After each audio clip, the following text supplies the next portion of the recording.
नमस्कार दोस्तों, सुमित भारद्वाज क्लासेज में आप सभी का फिर से स्वागत है। आज हम बात करेंगे जो एस्टेट पीआरटी का आप सभी का पेपर हुआ है, इसमें ईवीएस का सेक्शन देखते हैं। इससे पहले हम सीडीपी का देख चुके हैं। जिस बच्चे ने नहीं देखा तो सीडीपी के भी आंसर मैच कर सकता है। तो चलिए पहला क्वेश्चन देखते हैं क्या है। इसने पूछा कि जो वन अधिकार अधिनियम है 2006 के अनुसार वन की रक्षा के लिए जिम्मेदार वन अधिकार समिति का गठन किसके द्वारा किया गया था। तो 2006 में जो यह समिति का गठन हुआ था ग्राम सभा के द्वारा किया गया था। तो इसका राइट आंसर क्या हो जाएगा, ग्राम सभा। तो इसका राइट आंसर क्या हो जाएगा, ग्राम सभा। नेक्स्ट है, निम्नलिखित में से कौन सी सार्वजनिक सुविधा का उपयोग छात्रों के भ्रमण के लिए एक प्रभावी स्थानीय अधिगम संसाधन की तरह किया जा सकता है। तो भ्रमण के लिए पूछा सार्वजनिक सुविधा का। तो देखिए, तो सार्वजनिक पुस्तकालय नहीं, संग्रहालय, म्यूजियम जो है यहाँ पर हम क्या है, या संग्रहालय जो है बच्चों का स्थानीय अधिगम संसाधन की तरह हम प्रभाव या भ्रमण करवा सकते हैं। तो इसका राइट आंसर क्या हो जाएगा, बी जो इसका राइट आंसर हो जाएगा। अगला है, खाद्य श्रृंखला के किस स्तर पर आमतौर पर छोटे मांसाहारी होते हैं। तो जो तृतीय पोषी स्तर होता है उस पर छोटे मांसाहारी आएंगे। क्यों? पहले पे सूरज की रोशनी के द्वारा ग्रीन आएगा, फिर प्रथम, फिर द्वितीय आएगा और फिर तृतीय आएगा जो छोटे मांसाहारी होंगे, और फिर इससे बड़े मांसाहारी आएंगे वो फोर्थ पर आ जाएंगे। तो तृतीय जो इसके अंतर्गत इसका राइट आंसर रहेगा। अगला क्वेश्चन देखते हैं क्या है। इसने पूछा, निम्नलिखित में से कौन सा कौशल ईवीएस में मूल्यांकन के लिए व्यापक संकेतक के रूप में उल्लिखित नहीं है। ये सेम क्वेश्चन टीजीटी के अंतर्गत उसमें क्या कहते हैं सीडीपी में पूछा गया था, तो उसमें भी सेम ऑप्शन थे। तो इसका राइट आंसर क्या हो जाएगा, समरण। ये नहीं है तो इसका क्या है, नहीं रहेगा। तो राइट आंसर क्या हो जाएगा, डी जो इसका राइट आंसर हो जाएगा। अगला क्वेश्चन है कि शिक्षण अधिगम प्रक्रिया में अधिगम संकेतकों की पहचान करने का उद्देश्य क्या है।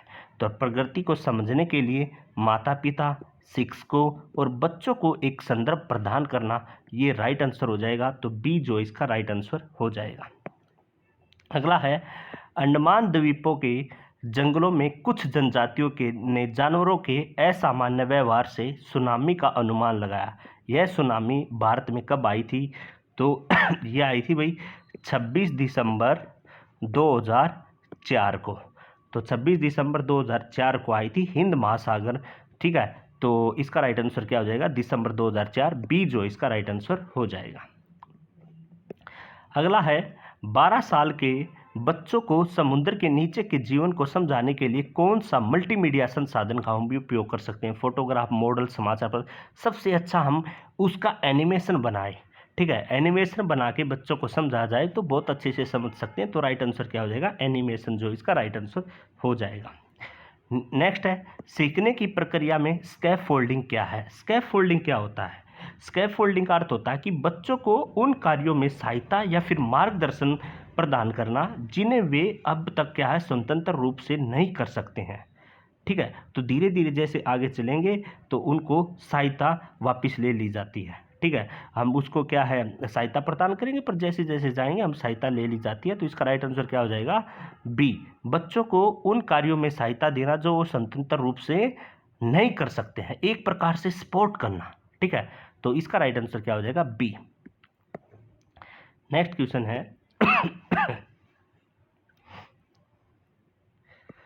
निम्नलिखित में से कौन सी विधि पर्यावरण अध्ययन के संदर्भ में विस्थापन और पुनर्वास पर बच्चों से चर्चा के लिए उपयुक्त नहीं है।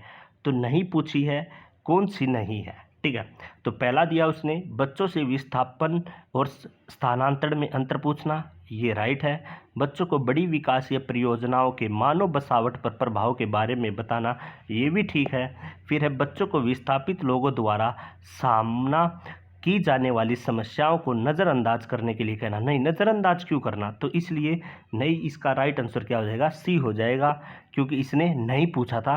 तो नहीं कौन सा है, सी जो है इसका राइट आंसर हो जाएगा। 130 देखते हैं। 130 है, कक्षा में सीसीई को लागू करने का पहला चरण क्या है। तो कक्षा के अंतर्गत सीसी लागू करने का पहला चरण है अपेक्षित सीखने के बिंदुओं या फिर उद्देश्य की हमको क्या करनी चाहिए, पहचान करनी चाहिए। ठीक है, तो इसका राइट आंसर क्या हो जाएगा, सी। ठीक है। तो हमको क्या करनी चाहिए, उनकी पहचान करनी चाहिए कि यह सुनिश्चित करना चाहिए कि मूल्यांकन प्रक्रिया स्पष्ट है। ठीक है, तो इसलिए या फिर जो उसके उद्देश्य हैं या फिर लक्ष्य हैं उनको हमने स्पष्ट कर लेना चाहिए। तो इसका राइट आंसर क्या हो जाएगा, सी। नेक्स्ट है, डॉल्फिन एक दूसरे को संदेश किस माध्यम से देती है। ठीक है, डॉल्फिन ध्वनि के द्वारा क्या है, अपने संकेत देती है। तो इसका राइट आंसर क्या हो जाएगा, इसका राइट आंसर ए हो जाएगा, ध्वनि। ठीक है, अगला है निम्नलिखित में से कौन सा प्राथमिक स्तर पर ईवीएस की भूमिका नहीं निभाता है, नहीं पूछा तो नहीं में नेगेटिव आएगा। मैंने आपको बोला था जहाँ पे भी ओनली वर्ड यूज होगा तो ये किस सेंटेंस बताता है, ये नेगेटिव सेंस देता है, तो ये नहीं की सेंस देता है। अगर हम डायरेक्ट सी ऑप्शन देखें तो केवल का मतलब ओनली, तो ये नेगेटिव सेंस है, तो इसलिए राइट आंसर क्या हो जाएगा, यही हो जाएगा, क्योंकि सी जो है रॉन्ग आंसर है। तो इस प्रकार से भी हम पहचान कर सकते हैं। ठीक है, केचुए के बारे में अक्सर क्वेश्चन पूछता है, पर इसमें हमको नहीं बताना है कौन सा सत्य नहीं है। ये मृदा में पोषक तत्व घटाते हैं, पहला ही ऑप्शन गलत है। ये मिट्टी के अंदर पोषक तत्वों की मात्रा बढ़ाते हैं और किसान का मित्र बोला जाता है इसको। तो राइट आंसर क्या हो जाएगा, ए जो है राइट आंसर हो जाएगा। नेक्स्ट है, सीखने की प्रक्रिया जितना संभव हो सके आनंददायक होनी चाहिए और कठिन नहीं होनी चाहिए। यह वाक्य जॉन डीवी के द्वारा कहा गया था। तो सी जो इसका राइट आंसर हो जाएगा। सीसी का अर्थ क्या है, ऊपर सीसी के बारे में पूछा भी था, सतत एवं व्यापक मूल्यांकन इसका अर्थ है। तो राइट आंसर क्या हो जाएगा, सी जो इसका राइट आंसर हो जाएगा। अगला है, बांस नृत्य जिसे आमतौर पर चेराव कहा जाता है किस भारतीय राज्य का पारंपरिक नृत्य है। मिजोरम का नृत्य है ये। तो राइट आंसर क्या हो जाएगा, मिजोरम। नेक्स्ट है, पेट्रोलियम को उसके विभिन्न घटकों में अलग करने की प्रक्रिया को हम आसवन कहते हैं। तो इसका राइट आंसर क्या हो जाएगा, इसका राइट आंसर डी हो जाएगा। अगला है, किस इतालवी मधुमक्खी प्रजाति को शहद की पैदावार बढ़ाने के लिए पुनः स्थापित किया गया और यह आमतौर पर वाणिज्यिक शहद उत्पादन के लिए उपयोग की जाती है। तो कौन सी मक्खी है, एपिस मेलिफेरा जो मक्खी है, इसको क्या है ये आमतौर पर यूरोपीय मधुमक्खी है या पश्चिम मधुमक्खी के रूप में भी इसको हम क्या है जानते हैं, और यही शहद की उपज को क्या है बढ़ाती है। तो इसका राइट आंसर क्या हो जाएगा, सी जो इसका राइट आंसर हो जाएगा। अगला क्वेश्चन है, निम्नलिखित में से कौन सा मीडिया संसाधन ईवीएस के शिक्षा के लिए प्रभावी माना जाता है। तो नेशनल ज्योग्राफी चैनल जो आपका टीवी पे भी आता है, तो ये अच्छा साधन माना जाता है। तो सी जो इसका राइट आंसर होगा। नेक्स्ट है, प्राथमिक स्तर पर ईवीएस सामग्री को व्यवस्थित करने के लिए किस प्रकार की विषय वस्तु का उपयोग किया जाना चाहिए। उस विषय वस्तु में भोजन, आवाज़, पानी, ये सभी पाठ्यक्रम पर क्या है आधारित होनी चाहिए। तो इसलिए इसका राइट आंसर क्या हो जाएगा, सी हो जाएगा। दो ऑप्शन तो वैसे ही नेगेटिव सेंस दे रहे हैं, इसमें भी ओनली है, इसमें भी ओनली है, तो दोनों गलत हो जाएंगे। अगला, कौन सा अंग भोजन के पाचन में पाचक रस का उत्पादन करता है। लीवर जो है वह भोजन के पाचन में पाचक रस का उत्पादन करता है, या फिर पित्त रस भी बोल देते हैं हम इसको। ठीक है, तो पित्त रस वसा के पाचन में महत्वपूर्ण भूमिका निभाने का काम करता है। तो इसलिए लीवर इसका राइट आंसर हो जाएगा। तो इस प्रकार से अगले क्वेश्चन के बारे में देखते हैं। अगला क्वेश्चन है कि पुराने अचार पर कभी कभी दिखाई देने वाले सफेद रूई जैसे पदार्थ का कारण क्या है। ये सभी को पता है नमी के कारण उस पर क्या है फफूंदी का विकास हो जाना क्या कहलाता है। ठीक है, सफेद रूई जैसा हो जाता है। तो बी जो इसका राइट आंसर हो जाएगा।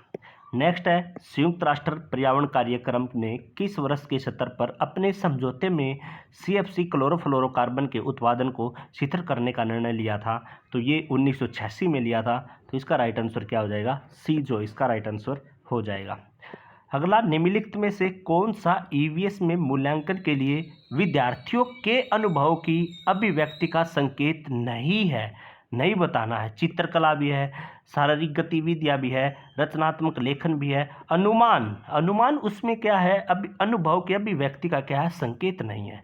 ठीक है, तो इसलिए नहीं पूछा है। तो डी जो इसका राइट आंसर हो जाएगा भाई। ठीक है, अगला क्वेश्चन देखते हैं। अगला क्वेश्चन है, कि 4 चरण जिनका पालन करके गतिविधि आधारित अधिगम का अभ्यास किया जाता है। योजना बनाना, गतिविधि करना, प्रक्रिया पर विचार करना, सुधार करना।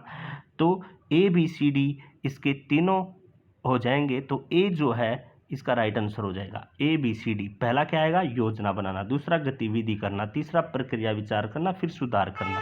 तो ABCD जो इसका राइट आंसर हो जाएगा। नेक्स्ट है, निम्नलिखित में से कौन सी खरीफ फसल है? खरीफ फसल गेहूं, चना, सरसों ये क्या है? रबी की फसलें हैं। और चावल क्या है? खरीफ फसल है। तो इसका राइट आंसर क्या आ जाएगा? चावल जो है इसका राइट आंसर हो जाएगा।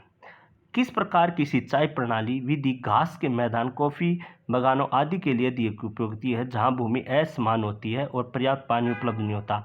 स्प्रिंकल सिंचाई। इससे क्या होगा? पानी एक तो ज़्यादा वेस्ट नहीं होगा और पानी वितरित भी हो जाएगा सभी दिशा में चला भी जाएगा। तो स्प्रिंकलर सिंचाई वहाँ पर काम आती है। तो इसका राइट आंसर क्या हो जाएगा? डी जो इसका राइट आंसर हो जाएगा। अगला है, निम्नलिखित में से कौन सी EVS कक्षाओं की अनुशंसित विशेषता नहीं है? तो सीखने में सहायता के लिए दर्शक सामग्री ये है, प्रत्यक्ष जानकारी और परिभाषाओं पर जोर देना, ये नहीं है। क्यों? ये कह रहा है कि जो परिभाषा है उसको रटो, उसको जोड़ दो। पर रटने की बजाय बच्चों के ज्ञान में अगर निर्माण में वह सक्रिय भाग लेगा या दर्शों का उपयोग करेगा या विद्यालय के ज्ञान में स्थानीय ज्ञान से जोड़ेगा तो उस पर ज़्यादा फायदा होगा, ना कि परिभाषाओं को रटने पर जोर देने पर होगा। तो इसका बी गलत हो जाएगा। देश के किस भाग में झूम खेती प्रसिद्ध है? सबसे पहली बात तो झूम खेती काफ़ी प्रसिद्ध है। इसको हम स्थानांतरित कृषि भी कहते हैं। और ये कुछ जनजातीय समुदाय भूमि के एक हिस्से पर वहाँ पर पहले खेती करते हैं, फिर वहाँ छोड़ के दूसरी जगह चले जाते हैं। तो ये भारत के उत्तर पूर्वी हिस्से में होती है। तो राइट आंसर क्या हो जाएगा? बी जो है सी जो इसका राइट आंसर हो जाएगा उत्तर पूर्वी। अगला क्वेश्चन है, निम्नलिखित में से कौन सी EVS की विशेषता नहीं है? नहीं पूछा है। तो इसने पूछा यह शिक्षक केंद्रित है, यह शिक्षार्थी केंद्रित है, यह संदर्भ व्यक्तिक है, यह कई विषयों को एकत्रित करता है। तो इसका राइट आंसर नहीं, ए हो जाएगा, यह शिक्षक केंद्रित है। तो इसका राइट आंसर ए। तो इस प्रकार से हमने EVS देख ली, CDP पहले कर ली थी। तो जिस बच्चे ने आज पेपर दिया है वह अपने मैच कर सकता है। बाकी मिलते हैं नेक्स्ट वीडियो में। धन्यवाद दोस्तों।